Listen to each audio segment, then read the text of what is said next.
आज हम लोग पढ़ेंगे टाइप्स ऑफ मेजॉरिटी के बारे में। इंडियन कॉन्स्टिट्यूशन में 4 तरह का मेजॉरिटी होता है।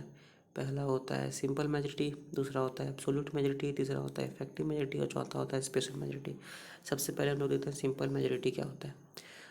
किसी भी सिंपल मेजॉरिटी वो होता है जिसमें कि अगर कोई भी बिल पर जो टोटल मेंबर्स प्रेजेंट हो, मतलब जो उपस्थित हो और जो वोट कर रहे हो, उससे अगर 50% से ज़्यादा अगर वोट मिल गया तो उसको बोलते हैं सिंपल मेजॉरिटी। ठीक है। अब मान लेते हैं कि एक हाउस है जिसका स्ट्रेंथ 500 मेंबर्स है। अब वहाँ पर प्रेजेंट है 300 मेंबर्स। ठीक है, 300 मेंबर्स प्रेजेंट है। अब अगर कोई बिल आया तो उसको पास होने के लिए 151 मेंबर्स का वोट चाहिए, क्योंकि प्रेजेंट कितना है 300 और उसको चाहिए कितना 151 मेंबर्स। ठीक है, तो वोटिंग 300 का कितना 50% कितना हो गया 150 और 50% से ज़्यादा मतलब कि 151। ठीक है, तो कितना वोट चाहिए उसको 151। अब एक चीज़ होता है इसमें कोरम। तो क्योरम क्या होता है? क्योरम होता है किसी भी हाउस का 1/10 मेंबर, मतलब कि अगर मान लेते हैं कि हाउस में जैसे कि लोकसभा में 545 मेंबर्स होता है। ठीक है, तो उसका 1/10 कितना हो गया 44.5। तो अगर 55 मेंबर्स अगर प्रेजेंट होगा लोकसभा में तो ही कोई बिल पेश हो सकता है, तो ही लोकसभा चल सकती है। ठीक है, क्योंकि 1/10 मेंबर हमेशा प्रेजेंट होना चाहिए किसी भी हाउस में उसको चलने के लिए। ठीक है, अब बात करते हैं कि अच्छा एक और चीज़ अगर इसमें देख लेते हैं। अगर मान लेते हैं कि 300 जो हम लोग का एग्जांपल था, अगर 300 पीपल में 20 आदमी या 30 आदमी वोट नहीं किया। ठीक है, 30 आदमी वोटिंग नहीं कर रहा है, तो अब हम लोग के पास कितना मेंबर हो गया 270। ठीक है, अब जो बिल होगा उसको पास करने के लिए सिंपल मेजॉरिटी से कितना हमको चाहिए 270 का आधा 135 प्लस 1 मतलब कि 136। ठीक है, क्लियर। अब बात करते हैं हम लोग एब्सोल्यूट मेजॉरिटी का। एब्सोल्यूट मेजॉरिटी क्या होता है कि जो भी हाउस का जो भी स्ट्रेंथ है, मतलब कि अगर किसी हाउस का स्ट्रेंथ है, मान लेते हैं कि जैसे कि अभी हम लोग एग्जांपल में देखें कि 300 किसी हाउस का स्ट्रेंथ है। ठीक है, अब 300 उसका स्ट्रेंथ है और किसी भी बिल को एब्सोल्यूट मेजॉरिटी से पास कराने के लिए उसमें हम लोग को कितना चाहिए 151। लेकिन मान लेते हैं कि 300 में अभी 250 ही है।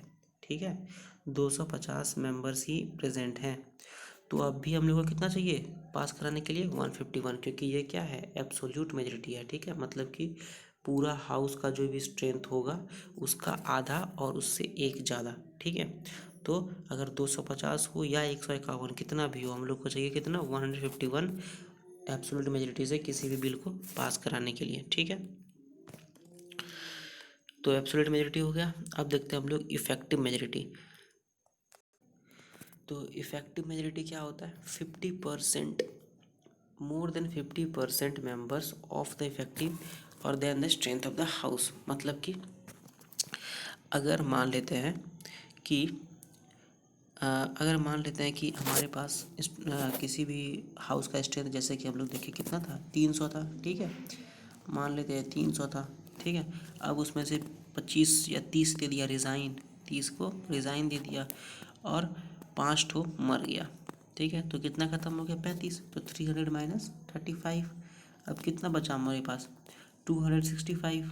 ठीक है, 265 बचा हमारे पास, तो हमको मेजॉरिटी के लिए कितना चाहिए 265/2 प्लस 1, 265/2 265/2 प्लस 1 मतलब कि 137 के लगभग। ठीक है, 137 हम लोग को चाहिए ये बिल को पास कराने के लिए।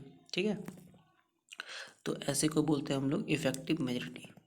ठीक, अब बात करते हैं हम लोग स्पेशल मेजॉरिटी का। स्पेशल मेजॉरिटी क्या होता है? स्पेशल मेजॉरिटी एक्चुअल में 3 तरह का होता है। ठीक है, 3 टाइप्स। पहला क्या होता है,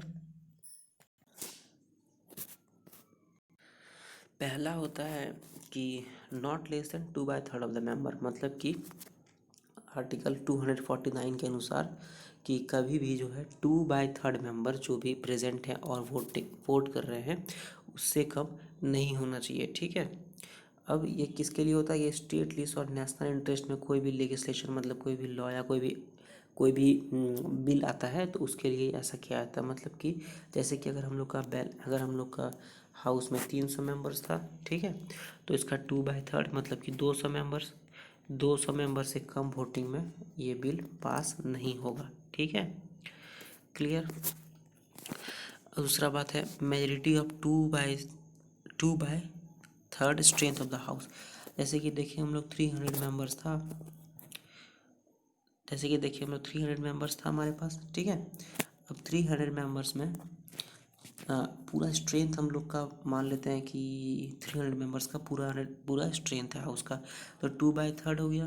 तो 2/3 मतलब 200 मेंबर्स जो है वो हमेशा चाहिए, 201 चाहिए 2/3 strength of the house article 61 के अनुसार प्रेसिडेंट को हटाने के लिए। ठीक है, इसके बाद आता है एब्सोल्यूट मेजॉरिटी।